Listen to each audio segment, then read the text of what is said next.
ನೀವೇನಾದರೂ ನಿಮ್ಮ ವ್ಯಕ್ತಿಯ ಜೀವನದಲ್ಲಿ ಮೂರನೇ ವ್ಯಕ್ತಿ ಅದಾರ ಅಂತ ತಿಳ್ಕೊಬೇಕು ಅಂತ ಅಂದ್ಕೊಂಡಿದ್ದಂದ್ರೆ ಈ ವಿಡಿಯೋನ ಸ್ಕಿಪ್ ಮಾಡಲಿಲ್ಲ ಪೂರ್ತಿ ನೋಡಿರಿ. ಅವ್ರು ನಿಜವಾಗ್ಲೂ ನಿಮ್ಮನ್ನು ಆಯ್ಕೆ ಮಾಡ್ಕೊತಾರ, ನಿಮ್ಮ ಬಗ್ಗೆ ಅವ್ರು ಏನು ಯೋಚನೆಗಳನ್ನು ಇಟ್ಕೊಂಡಾರ, ಏನು ಭಾವನೆಗಳನ್ನು ಹೊಂದಾರ, ಇವತ್ತು ನಮ್ಮ ಕಾರ್ಡ್ಸ್ ಅದ್ರ ಬಗ್ಗೆ ಏನು ಹೇಳ್ತೈತಿ ಅಂತ ಇವತ್ತು ನೋಡೋಣ ಅಂತ. ಕೊನೆವರೆಗೂ ರೀಡಿಂಗನ್ನು ನೋಡಿರಿ, ಎಲ್ಲೂ ಮಿಸ್ ಮಾಡಬೇಡ್ರಿ, ಸ್ಕಿಪ್ ಮಾಡಬೇಡ್ರಿ. ಲಾಸ್ಟ್ ಕಾರ್ಡ್ ಮಟನೂ ನಿಮಗೆ ಏನಾದರೂ ಒಂದು ಮೆಸೇಜ್ ಬರ್ಬೋದಲ್ಲಿ. ಆ ಮೆಸೇಜು ನಿಮ್ಮ ಒಂದು ರಿಲೇಷನ್ಶಿಪ್ಪದ್ದು ದಿಕ್ಕನ್ನು ಬದಲಾಯಿಸ್ಬೋದು. ಸ್ಟ್ರಕ್ ಫೀಲ್ ಮಾಡ್ತಾಯಿತ್ತು ಇವತ್ತಿನ ಎನರ್ಜಿ. ಸೊ ನಿಮ್ಮ ವ್ಯಕ್ತಿಯ ಭಾವನೆಗಳು ನಿಮ್ಮ ಬಗ್ಗೆ ಏನದ ಅಂತ ನೋಡೋಣ ಅಂತ. ಓವರ್ ಥಿಂಕ್ ಮಾಡ್ತಿದ್ರಂದ್ರೆ ಈಗ ಸ್ವಲ್ಪ ಕಮ್ಮಿ ಥಿಂಕ್ ಮಾಡೋದು ಯೋಚನೆ ಮಾಡ್ತಿದ್ದಾರೆ. ಅವರಿಗೆ ಕಾಣ್ತಾ ಐತಿ ನೀವು ಎಷ್ಟು ಪ್ರಾಕ್ಟಿಕಲ್ ಆಗಿ ಯೋಚನೆ ಮಾಡ್ತಿದ್ದೀರಿ ಅಂತಂದು. ಅಥವಾ ನಿಮ್ಮ ಡಿಸಿಷನ್ಸನ್ನು ನೀವು ಖುದ್ದಾಕಿ ತೊಗೊಳೋದಕ್ಕೆ ಕಲ್ತೀರಿ. ಈಗ ಏನೇ ಒಂದು ಯೋಚನೆ ಮಾಡಿದ್ರು, ಏನೋ ಒಂದು ಹೇಳಿದ್ರೂ ದೂರದೃಷ್ಟಿ ಇಟ್ಕೊಂಡು ನೀವು ಮಾತಾಡ್ತೀರಿ ಅಂತ ನಿಮ್ಮ ವ್ಯಕ್ತಿಗೆ ಈಗ ಗೊತ್ತಾಗ್ತಾ ಐತಿ. ಸಾಕಪ್ಪ ಇನ್ನು ಅಳೋದು ಕರೆಯೋದೆಲ್ಲ, ಇನ್ನು ಮುಂದೆ ಒಂದು ಜೀವನದಾಗ ಅಂತಂದು ಹೀಲಪ್ ಆಗ್ತದಿರಿ. ಕಷ್ಟ ಐತಿ, ಕಷ್ಟ ಆಗ್ತದೆ ಅಂತ ಅವ್ರಿಗೆ ಗೊತ್ತು. But still you are making. ನಿಮ್ಮ ಬಗ್ಗೆ ಎಷ್ಟು ಸೀರಿಯಸ್ ಅದಾರ ಅಂತ ನೋಡೋಣ. ಈ ರಿಲೇಷನ್ಶಿಪ್ ಬಗ್ಗೆ ಎಷ್ಟು ಸೀರಿಯಸ್ನೆಸ್ ಐತೆ ಅವರಿಗೆ. ಅವ್ರಿಗೆ ಅನಿಸ್ತಾ ಐತಿ ನೀವು ಆಲ್ರೆಡಿ ಸೆಟಲ್ ಅದಿರಿ, ಜೀವನದಾಗ ಸ್ಟೇಬಲ್ ಅದಿರಿ. ಅವ್ರದ್ದು ಅವಶ್ಯಕತೆ, ನಿಮ್ಮ ವ್ಯಕ್ತಿ ಅವಶ್ಯಕತೆ ನಿಮ್ಗೆ ಇಲ್ಲ. ಯಾವ ರೀತಿ ಅಂದರೆ ಫೈನಾನ್ಷಿಯಲಿ ಮೋಸ್ಟ್ಲಿ ಇನ್ಫೀರಿಯರ್ ಕಾಂಪ್ಲೆಕ್ಸ್ ಒಳಗೆ ಅದಾರ ಅಂತ ಅನಿಸುತ್ತೆ ನಿಮ್ಮ ಬಗ್ಗೆ ಅವ್ರು. ಬಟ್ ಹಂಗಂದು ಈ ರಿಲೇಷನ್ಶಿಪ್ ಬಿಟ್ಟು ಹೋಗೋದು ಅವ್ರಿಗೆ ಇಷ್ಟ ಇಲ್ಲ, ಅಥವಾ ಕಷ್ಟ ಐತಿ ರಿಲೇಷನ್ಶಿಪ್ ಬಿಟ್ಟು ಹೋಗೋಕೆ. ಟ್ರೈ ಮಾಡ್ಯಾರ ಅನಿಸುತ್ತೆ. ಯಾಕಂದ್ರೆ ಈ ಮೂರನೇ ವ್ಯಕ್ತಿ ಬಂದಾರ ಇದ್ದಾರ ಅಂತ ನಾವು ಇಲ್ಲಿ ಚೆಕ್ ಮಾಡ್ತಿದ್ದೇವೆ, ಹೌದಾ, ರೀಡಿಂಗ್ ಒಳಗೆ. ಸೊ ನಿಮ್ಮನ್ನು ಬಿಟ್ಟು ಹೋಗೋಕೆ ಟ್ರೈ ಮಾಡಿದ್ರೆ ಅನಿಸುತ್ತೆ ಅವರು. ಈ ರಿಲೇಷನ್ಶಿಪ್ಪಿಂದ ಎಂಡ್ ಮಾಡಿಬಿಡ್ಬೇಕು ಈ ರಿಲೇಷನ್ಶಿಪ್ನ ಅಂತಂದು ಅವ್ರು ಟ್ರೈ ಮಾಡ್ಯಾರ. ಸೀರಿಯಸ್ಲಿ ಒಂದು ಟ್ರೈ ಮಾಡ್ಯಾರ, ಬಟ್ ಅದು ಆಗಿಲ್ಲ ಅಂತ. ಸೊ ಸ್ಕಿಪ್ ಮಾಡಬೇಡ್ರಿ, ಯಾಕಂದ್ರೆ ನೆಕ್ಸ್ಟ್ ಕಾರ್ಡ್ ನಿಮ್ಮ ಒಂದು ಜೀವನದ ದಿಕ್ಕನ್ನು ಬದಲಿಸ್ಬೋದು. ನಿಮ್ಮ ರಿಲೇಷನ್ಶಿಪ್ಪಿಂದ ಒಂದು ಥಾಟ್ಸ್ ಪ್ರೊಸೆಸ್ಸು, ನಿಮ್ಮ ರಿಲೇಷನ್ಶಿಪ್ಪಿಂದ ಒಂದು ದಿಕ್ಕನ್ನು ಬದಲಿಸ್ಬೋದು. ಅವ್ರಿಗೆ ಗೊತ್ತು ಈ ರಿಲೇಷನ್ಶಿಪ್ ಒಳಗೆ ಒಂದು ನಿಸ್ವಾರ್ಥ ಪ್ರೀತಿ ಐತಿ, ಈ ಇಮೋಷನಲ್ ಅಟ್ಯಾಚ್ಮೆಂಟ್ಸು ಅದಾವಿಲ್ಲ. ಬಟ್ ಏನಂದ್ರೆ ಇಲ್ಲಿ ಒಂದು ಕಾಂಪ್ರಮೈಸ್ ಮಾಡಿಕೊಂಡು ಅಥವಾ ಬ್ಯಾಲೆನ್ಸ್ ಮಾಡ್ಕೊಂಡು ಹೋಗ್ಬೇಕು ರಿಲೇಷನ್ಶಿಪ್ ಒಳಗೆ. ಆರಾಮ್ ನನ್ನ ಪಾಡಿ ನಾ ಬಿಂದಾಸ್ ಆಗಿದ್ದೆ ಅನ್ನಂಗಿಲ್ಲ. ಸಿಚುವೇಶನ್ಸನ್ನು ನೀವು ಇಲ್ಲಿ ಹ್ಯಾಂಡ್ಲ್ ಮಾಡಲೇಬೇಕು. ಏನೇ ಪರಿಸ್ಥಿತಿ ಬರಲಿ, ಏನೇ ಜಗಳ ಆಗಲಿ, ಏನೇ ಕಷ್ಟ ಬರಲಿ, ಅದನ್ನು ಚೆನ್ನಾಗಿ ಬ್ಯೂಟಿಫುಲ್ಲಾಗಿ ಹ್ಯಾಂಡ್ಲ್ ಮಾಡೋಕೆ ನೀವು ಅದಿರಿ ಅಂತ ಅವ್ರಿಗೆ ಗೊತ್ತು. ಅದನ್ನು ಯಾಕೆ ಬಿಟ್ಟು ಹೋಗ್ಬೇಕಂತ ಅವ್ರಿಗೆ ಅನ್ನಿಸ್ತಂದ್ರೆ, ಇಲ್ಲೊಂದು ಫಿಸಿಕಲ್ ಅಟ್ರಾಕ್ಷನ್ ಅವರಿಗೆ ಕಮ್ಮಿ ಅನಿಸಾಕತೈತಿ.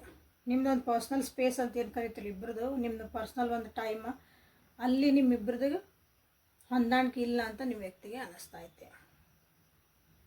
ಇನ್ನೂ ಏನೋ ಎಕ್ಸ್ಪೆಕ್ಟ್ ಮಾಡ್ತಾರೋ ನಿಮ್ಮ ಹತ್ರ. ಸೊ ಆ ಎಕ್ಸ್ಪೆಕ್ಟೇಷನ್ ನೀವು ಅದನ್ನು ಮುಟ್ಟಕತ್ತಿಲ್ಲ. ಹಾಗಾಗಿ ಇದೇನೋ ಕಿರಿಕಿರಿ ಅಂದರೆ ಯೋಚನೆಗಳು ಬರ್ತದೆ ಅದ್ರ ಬಗ್ಗೆ. ಓವರ್ ಥಿಂಕ್ ಮಾಡ್ತಾರೆ ಅವರು. ಓವರ್ ಸಿಕ್ ಹಾಕೊಂಡ್ಬಿಟ್ಟೆ ಅಂತ ಅವ್ರಿಗೆ ಅನಿಸುತ್ತೆ. ಈ ರಿಲೇಷನ್ಶಿಪ್ ಒಳಗೆ ಬೇಕಾಗಿತ್ತಾ, ನಾನಾಗಿಲ್ಲ ಅಂತ ಅವ್ರಿಗೆ ಅನಿಸುತ್ತೆ. ಬಟ್ ಅಲ್ಲ, ಚೆನ್ನಾಗಿ ಅಂದಾರ ಅವರು, ಬಟ್ ಅವ್ರಿಗೆ ಹಂಗೆ ಅನಿಸುತ್ತೆ. ನಿಮ್ಮ ವ್ಯಕ್ತಿಯ ಜೀವನದಾಗ ಮೂರನೇ ವ್ಯಕ್ತಿ ಯಾರಾದರೂ ಬಂದಾರ. ಮೂರನೇ ವ್ಯಕ್ತಿ ಅಂದರೆ ಇನ್ನೊಂದು ಹುಡುಗ ಹುಡುಗಿನ ಆಗಿರ್ಬೇಕಂದ್ರೆ ನಿಮ್ದೊಂದು ಪಾರ್ಟ್ನರ್ ಅಂತಲೇ ಇಲ್ಲ, ಬೇರೆ ಯಾರಾದರೂ ಬಂದಿರಬಹುದು. ಅವ್ರು ಬಂದಮೇಲೆ ನಿಮ್ಮ ಈ ರೀತಿಯಂಥ ಆಲೋಚನೆಗಳು ನಿಮ್ಮ ವ್ಯಕ್ತಿಗೆ ಬಂದಿರ್ಬೋದು. ಅದನ್ನು ನೋಡೋಣ ಅಂತ. ಸೊ ಬಿ ರೆಡಿ, ಯಾಕಂದ್ರೆ ಕೆಲವೊಂದು ಕಾರ್ಡ್ಸ್ ನಿಮ್ಗೆ ಆಶ್ಚರ್ಯ ತರಿಸ್ಬೋದು.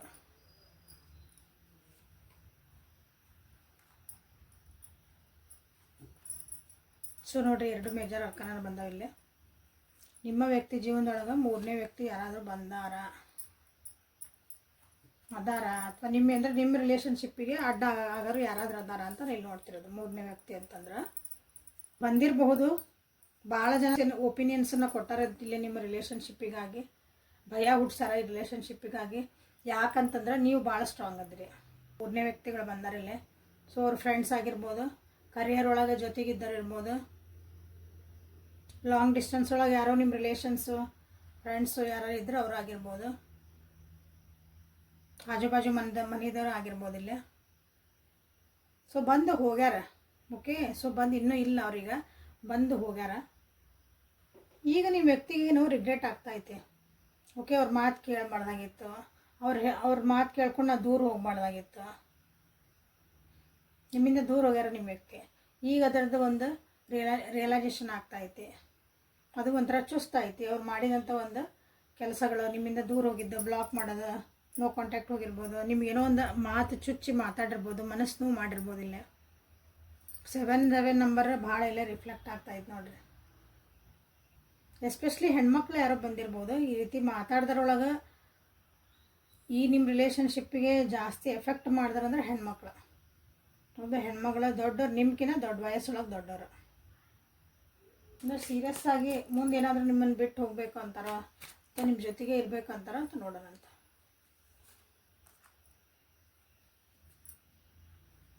ಬಿಟ್ಟು ಹೋಗಕ್ಕೆ ಟ್ರೈ ಮಾಡಿದ್ರೆ ಅನಿಸುತ್ತೆ, ಆಗಲ್ಲ ಹೇಳೀನಿ. ಸೊ ಅದು ಆಗಿಲ್ಲ.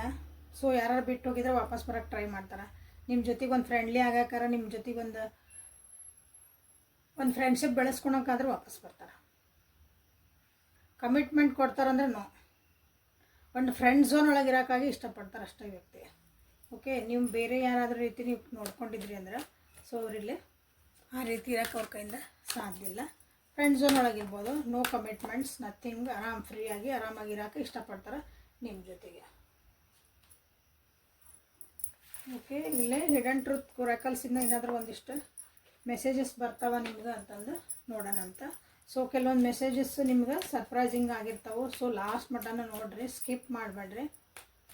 So card number 2, card number 3. So ಅವ್ರು ತಮ್ಮದ ತಪ್ಪಂತವ್ರಿಗೆ ಗೊತ್ತೈತಿ, ಬಟ್ ಆದರೂ ನಿಮ್ಮನ್ನು ಬೈದಿದ್ರು, ಅದಕ್ಕೆ ಮನಸ್ಸು ನೋವು ಮಾಡ್ಕೊಂಡಿರಿ ಅಂತ ಹೇಳಿದೆ. ಸೊ ಅದು ಇಲ್ಲಿ ಬಂತು ನೋಡ್ರಿ. ಆವಾಗಿನ ಪರಿಸ್ಥಿತಿಗಳು ಡಿಫ್ರೆಂಟ್ ಆಗಿದ್ರೆ ಚಲೋ ಇತ್ತು. ಏನು ಆಗಿ ಹೋತಲ್ಲ ಆ ವಿಷಯಗಳು ಅಥವಾ ಆ ಸಂದರ್ಭಗಳು ಡಿಫ್ರೆಂಟಾಗಿ ಬೇರೆ ರೀತಿ ಹ್ಯಾಂಡ್ಲ್ ಮಾಡಿದ್ರೆ ಭಾಳ ಚೆಂದ ಆಕಿತ್ತು ಈ ರಿಲೇಷನ್ಶಿಪ್ಪು.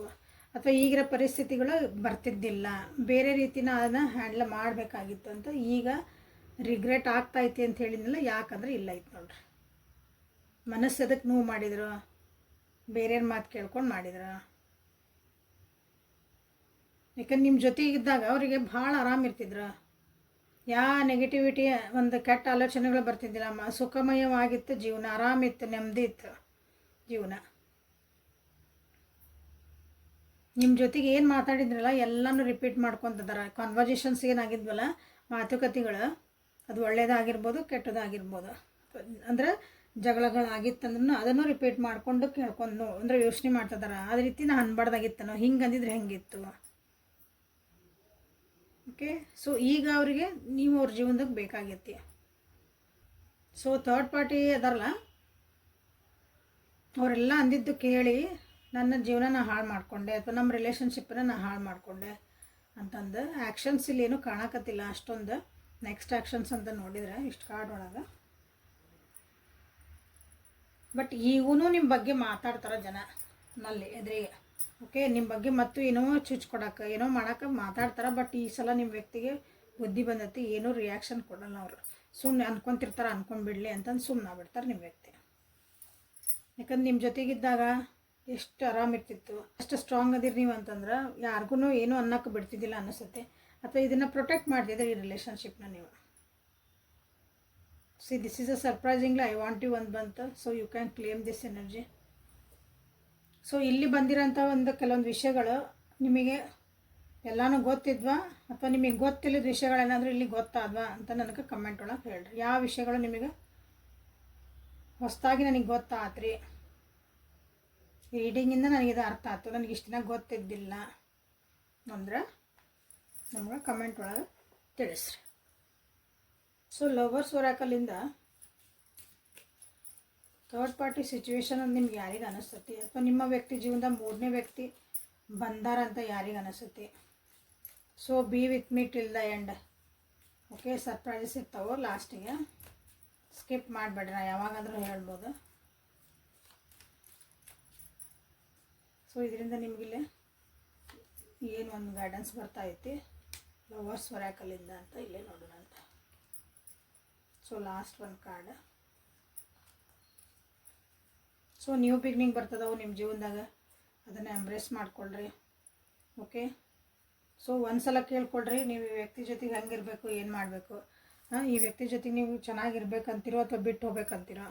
ಬಿಟ್ಟು ಹೋಗ್ಲಾರಂಥ ಕೆಲವೊಂದು ಪರಿಸ್ಥಿತಿಗಳದಾವು. ಇನ್ ದ ಸೆನ್ಸ್ ಗಂಡ ಹೆಂಡತಿ ಆಗಿದ್ರಿ, ಅಪ್ಪ ಅಮ್ಮ ಆಗಿದ್ರಿ ಅಂದ್ರೆ ನಿಮ್ಮ ರಿಲೇಷನ್ಶಿಪ್ ಅಪ್ಪ ಅಮ್ಮನ ಜೊತೆಗೆ ಏನಾರು ಇತ್ತಂದ್ರೆ ಅವ್ರು ಬಿಟ್ಟು ಹೋಗೋಕ್ಕಾಗಲ್ಲ. ಸೊ ಅವಾಗ ನೀವು ಹೆಂಗೆ ಇರಬೇಕು ಅನ್ನೋದನ್ನು ನೀವು ಯೋಚನೆ ಮಾಡಿರಿ ಅಂತ ನಿಮಗೆ ಹೇಳ್ತಿದ್ದಾರೆ. ಸೊ ಸೈಲೆಂಟ್ ಒಳಗೆ ಕೂತ್ಕೊಂಡು ನಿಮ್ಮನ್ನು ನೀವು ಚಾಯ್ಸ್ ಮಾಡ್ಕೊರಿ. ಫಸ್ಟ್ ಪ್ರಯಾರಿಟಿ ನಿಮಗೆ ನೀವು ಕೊಟ್ಕೊಳ್ರಿ ಅಂತ ನಿಮಗಿಲ್ಲೇ ಹೇಳ್ತದೆ.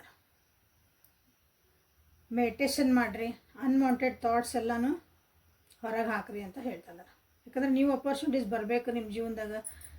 ಒಂದು ಪಾಸಿಟಿವಿಟಿ ನಿಮ್ಮ ಜೀವನದಾಗ ಬರಬೇಕಂದ್ರೆ ನೀವು ಫಸ್ಟ್ ಜೀವನದಾಗಿಂದ ಕ್ಲಟರನ್ನ ತೆಗಿಬೇಕಾಗ್ತದಿಲ್ಲ. ಇಲ್ಲೊಂದು ವಿಶೇಷವಾದಂಥ ಒಂದು ಮೆಸೇಜ್ ಏನು ಬಂದೈತಿ ಅಂದ್ರೆ, ನಿಮ್ಮನ್ನು ಇಷ್ಟಪಡೋರು ಯಾರು ಅದಾರಲ್ಲ, ಅಥವಾ ಈ ವ್ಯಕ್ತಿ ಏನದಾರಲ್ಲ ನಿಮ್ಮನ್ನು ಭಾಳನೇ ಇಷ್ಟಪಡ್ತಾರೆ, ಸೀಕ್ರೆಟಾಗಿ ನಿಮ್ಮನ್ನು ಭಾಳ ಇಷ್ಟಪಡ್ತಾರೆ. ಬಟ್ ಅದು ಹೊರಗೆ ತೋರಿಸ್ಕೊಡ್ಲಿಕ್ಕಿಲ್ಲ ಡ್ಯೂ ಟು ಬೇರೆ ಏನು ಅನ್ಕೊತಾರೆ ಅಂತಂದು. ಅದನ್ನು ನಿಮ್ಗೆ ತೋರಿಸ್ಕೊಡಲ್ಲ ಅವರು. ನಿಮ್ಮ ಬಗ್ಗೆ ಭಾಳ ಡೀಪರ್ ಫೀಲಿಂಗ್ಸ್ ಅದಾವೆ. ಒಂದು ಅಡ್ಮಿರೇಷನ್ ಐತಿ ನಿಮ್ಮ ಬಗ್ಗೆ, ಒಂದು ಆರಾಧನಾ ಭಾವ ಅಂತ ಹೇಳ್ತೀವಲ್ಲ ಅದು ಆಯ್ತಿಲ್ಲ. ಓಕೆ, ಬಟ್ ಸ್ಟಿಲ್ ನಿಮ್ಗೊಂದು ಅಡ್ವೈಸ್ ಅಥವಾ ಗೈಡೆನ್ಸ್ ಏನು ಬರ್ತಾ ಐತಿ ನಿಮ್ಗಂದ್ರೆ, ಇದು ನಿಮ್ಗೆ ಇಷ್ಟ ಇಲ್ಲ ಈ ರಿಲೇಷನ್ಶಿಪ್ ಅಂದ್ರೆ ನಿಮ್ಮನ್ನು ಯಾರೂ ತಡೆಯೋಕತ್ತಿಲ್ಲ. You can choose your path ಅಂತ ಇಲ್ಲಿ ಹೇಳ್ತಿದ್ದಾರೆ. ನಿಮ್ಗೆ ಏನು ಬೇಕೋ ಅದನ್ನು ನೀವು ಮಾಡ್ಬೋದು. ಯಾಕಂದ್ರೆ ಆ ವ್ಯಕ್ತಿಗೆ ನೀವು ಬೇಕು ಅಂತ ನಿಮ್ಮ ಹತ್ರ ಬರ್ಬೋದು ಅಥವಾ ಹೇಳ್ಬೋದು, ಬಟ್ ಅದನ್ನು ನಿರಾಕರಿಸೋಂಥ ಎಲ್ಲ ಒಂದು ಫ್ರೀಡಮ್ಮು ನಿಮ್ಗೆ ಐತಿ ಅಂತಲೇ ಇಲ್ಲಿ ನಿಮ್ಗೆ ಹೇಳ್ತಿದ್ದಾರೆ. ಸೊ ಇಲ್ಲಿ ನೀವು ಏನು ಮಾಡಬೇಕು ಅಂತಂದ್ರೆ, ನಮ್ಮ ರಿಲೇಷನ್ಶಿಪ್ ಚೆನ್ನಾಗೇ ಇರಬೇಕು ಅಂತಂದ್ರೆ ಇಲ್ಲಿ ಮೇಜರ್ ಅರ್ಕಾನದಿಂದ ಒಂದು ಕಾರ್ಡ್ ತೆಗೆಯಂತ ನಿಮಗೊಂದು ಅಡ್ವೈಸ್ ಇದೆ. ಪರಿಸ್ಥಿತಿ ಒಳಗೆ ನಾನು ವಿವರಿಸಿದಾರಲ್ಲ ಅವರಿಗೆ. ಸೊ ಇಲ್ಲಿ ಪಾಪಪ್ ಆಗ್ತಿದೆ, ಫುಲ್ ಎನರ್ಜಿ ಬಂತ. So okay okay okay okay okay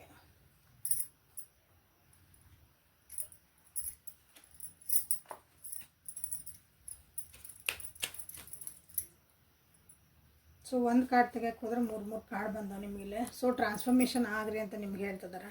ಮೂವನ್ ಆಗಕ್ಕಾಗತ್ತಿಲ್ಲ ಅಂದ್ರೆ ನಿಮ್ಮ ಜೀವನದಾಗ ಮೂವನ್ ಆಗಲೇಬೇಕು. ನಿಮ್ಮನ್ನು ನೀವು ಬದಲಾಯಿಸ್ಕೊಡ್ಲೇಬೇಕು. ಓಕೆ, ಯಾರಾದರೂ ಒಬ್ರದ್ದು ಗುರುಗಳು ಇದ್ದಿದ್ದು ಅಥವಾ ನಮ್ಮಂಗೆ ಟ್ಯಾರೋ ಕಾರ್ಡ್ ರೀಡರ್ಸ್ ಅಥವಾ ನಾನೇ ಇರ್ಬೋದು, ಗೈಡೆನ್ಸ್ ತೊಗೊಳ್ರಿ ಅಂತ ಹೇಳ್ತಿದ್ದಾರೆ. ನಿಮ್ಮ ಥರ ನೀವು ಬಿಟ್ಟು ಕೊಡಬೇಡ್ರಿ. ನಿಮ್ಮ ಜೀವನದಾಗಿರೋವಂಥ ಗುರು ಯಾರಾಗಿದ್ರೆ ಅವರನ್ನು ಪ್ರೇ ಮಾಡಿರಿ, ಅಲ್ಲಿ ಹೋಗ್ಬರ್ರಿ ಅಂತ ಹೇಳ್ತಿದ್ದಾರೆ. ಓಕೆ, ನಿಮ್ಮನ್ನು ನೀವು ಪ್ರಯಾರಿಟಿ ಒಳ್ಕೊಂಡು ಸೆಲ್ಫ್ ಕೇರ್ ಮಾಡ್ಕೊಳೋದು ಕಲೀರಿ. ನೀವು ಬದಲಾಯಿಸ್ಕೊಳ್ಳೇಬೇಕು. ಹಳೆಯ ವಿಷಯಗಳನ್ನೆಲ್ಲ ಬಿಡಬೇಕು. ಹೊಸ ವಿಷಯ ಕಡೆ ನಿಮ್ಗೆ ಹಳೆಯ ವಿಷಯ ಕಡೆ ಅನ್ನೋದಕ್ಕಿಂತ ಇಲ್ಲೇ ನಿಮ್ಗೆ ಭಯಗಳೇನದಾವು ಅಥವಾ ರಿಪೀಟೆಡ್ ಪ್ಯಾಟರ್ನ್ಸ್ ಏನದಾವೆ ನೋಡ್ಕೊಳ್ರಿ. ನಿಮ್ಮ ಜೀವನದಾಗ ಏನು ಆಗ್ತಾಯಿತ್ತು, ಈ ರಿಲೇಷನ್ಶಿಪ್ ಒಳಗೆ ಏನು ಆಗ್ತಾಯಿತ್ತು, ಪದೇ ಪದೇ ಇದೇ ಲೂಪ್ ಒಳಗೆ ನಾ ಸಿಕ್ಕೊಂತದನ ಅಂತ ನಿಮ್ಗೆ ಅನಿಸಿದ್ರೆ ಕಮ್ ಔಟ್ ಆಫ್ ದ್ಯಾಟ್. ಅದನ್ನು ಸ್ವಲ್ಪ ಚೇಂಜ್ ಮಾಡಿಬಿಡ್ರಿ. ರಿಯಾಕ್ಷನ್ ಏನು ಕೊಡ್ತಿದ್ರೆ ಅದನ್ನು ಚೇಂಜ್ ಮಾಡಿರಿ. ನೀವೇನು ಅನ್ಕೊತಿದ್ರಿ, ನಿಮ್ಮ ಯೋಚನೆ ಏನು ಬರೋದು ಅದನ್ನು ಚೇಂಜ್ ಮಾಡಿರಿ. ನಿಮ್ಮ ಡ್ರೆಸ್ಸಿಂಗ್ ಸೆನ್ಸ್ ಚೇಂಜ್ ಮಾಡ್ಕೊಳ್ರಿ. ನಮ್ಮಲ್ಲಿ ನಾವು ಬದಲಾವಣೆ ಮಾಡ್ಕೊಂಡ್ರೆ ನಮ್ಮ ಯೋಚನೆಗಳು, ನಮ್ಮ ಎನರ್ಜಿ ಶಿಫ್ಟ್ ಆಗತ್ತಾವ ಅಷ್ಟೆ, ಮತ್ತೇನು ಉದ್ದೇಶ ಅಲ್ಲ. ನಮ್ಮನ್ನು ನಾವು ಬದಲಾವಣೆ ಮಾಡ್ಕೊಂಡ್ವಿ ಅಂದ್ರೆ ನಮ್ಮ ಫೋಕಸ್ ಏನಾಯ್ತಂದ್ರೆ ಬೇರೆ ಕಡೆ ಹೋಯ್ತು, ನಮ್ಮ ಎನರ್ಜಿ ಏನಾಯ್ತು ಅವಾಗ ಚೇಂಜ್ ಆಯ್ತು. ಸೊ ಇದನ್ನು ಮಾಡಿರಿ ಅಂತ ನಿಮ್ಗೆ ಹೇಳ್ತಿದ್ದಾರೆ. ಹೊಸ ಬಿಗ್ನಿ ನೀವು ಮಾಡಲೇಬೇಕು. ನಿಮ್ಮ ಜೀವನದಾಗ ನೀವು ಹೊಸ ಒಂದು ಖುಷಿಯಾಗಿರಬೇಕು ಅಥವಾ ಈ ರಿಲೇಷನ್ಶಿಪ್ಪಿಗೆ ಮತ್ತು ಒಂದು ಹೊಸ ಆಯಾಮ ಕೊಡಬೇಕಂದಾಗ you have to change yourself and change your energy. Dependency ಕಮ್ಮಿ ಮಾಡ್ಕೊಳ್ರಿ. ಆಮೇಲೆ ಸ್ವಲ್ಪ ಟ್ರಾವೆಲಿಂಗ್ ಮಾಡಿರಿ, ಊರು ಅಡ್ಡಾಡ್ರಿ, 4 ಮಂದಿ ಜೊತೆಗೆ ಬರೀರಿ, ಜಗತ್ತು ಹೆಂಗೈತೆ ಅಂತ ನೋಡಿರಿ. ಓಕೆ, ಬುಕ್ಸನ್ನು ಓದ್ರಿ ಅಂತ ನಿಮ್ಗೆ ಹೇಳ್ತಿದ್ದಾರೆ. ಸೊ ನಿಮ್ಮನ್ನು ನೀವು ಕೇರ್ ಮಾಡ್ಕೊಳ್ರಿ, ಮೇಕಪ್ ಮಾಡ್ಕೊಳ್ರಿ, ಚೆಂದಾಗಿ ಡ್ರೆಸ್ ಹಾಕ್ಕೊಳ್ರಿ, ಚಲೋದು ಊಟ ಮಾಡಿರಿ, ಚಲೋದು ನೋಡಿರಿ. So this is a guidance for you. ಇಷ್ಟು ಹೇಳ್ತಾ ಇವತ್ತಿನ ರೀಡಿಂಗನ್ನು ಮುಗಿಸೋಣ ಅಂತ. Thank you for being with me. Awaken tarot with Nikhita. Like ಮಾಡಿ, ಶೇರ್ ಮಾಡಿ, ಸಬ್ಸ್ಕ್ರೈಬ್ ಮಾಡ್ಕೊಳ್ರಿ. ಪರ್ಸ್ನಲ್ ರೀಡಿಂಗಿಗೆ ವಾಟ್ಸಪ್ಪಿಗೆ ಮೆಸೇಜ್ ಮಾಡಿರಿ. ನಾಳೆ ಮತ್ತು ಹೊಸ ರೀಡಿಂಗ್ ಜೊತೆಗೆ ಇವತ್ತು ನಿಮ್ಮನ್ನು ಬೆಟ್ಟ ಹಾಕಿ. ಅಲ್ಲಿವರೆಗೂ take care of yourself and be happy always. Thank you.